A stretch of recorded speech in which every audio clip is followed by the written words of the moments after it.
DT is good for me.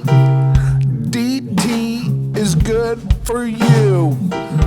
DT is a treat. DT likes to say fuck you. Well, there's this comedian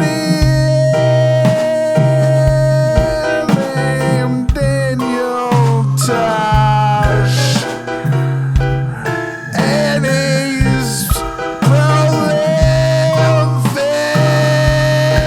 but really not. And he's a genius, jumping naked in a porta-john. Yeah, I saw that too, 'cause I watched ya from the get-go. I knew Comedy Central had something going on, something new.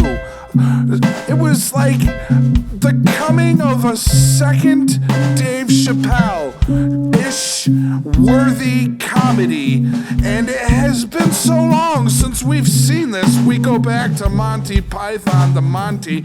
We go back to Saturday Night Live in the early 80s. We go back to Saturday Night Live in the 90s with the cast. That was a blast, and it was Daniel Tosh who brought it back. Daniel Tosh, I get on my knees and I worship you.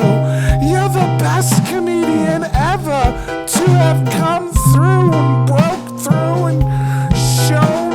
Even your rape joke was funny, and I think, oh man, this guy's got money. Maybe he can finance the RRA, or at least do a fucking web redemption, 'cause we're poor.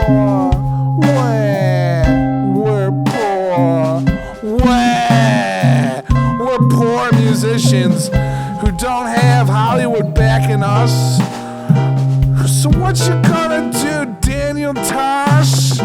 You gonna give us a little spot on the show that you've brought to us, so that we can take a piss and mark our territory like a dog?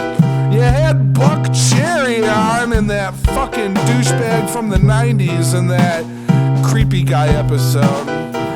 And I gotta tell you, man, you had on the guy from fucking, what's that band called? Oh yeah, Queens of the Stone Age.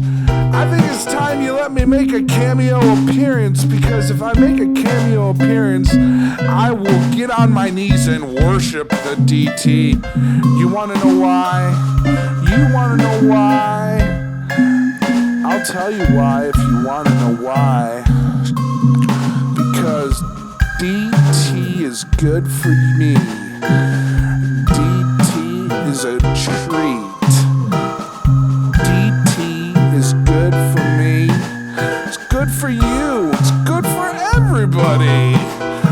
DT is good for me, and he is a little treat that you see on the big screen from Comedy Central. You see, you gotta have cable, but you can get around that with Hulu and other TV watching services.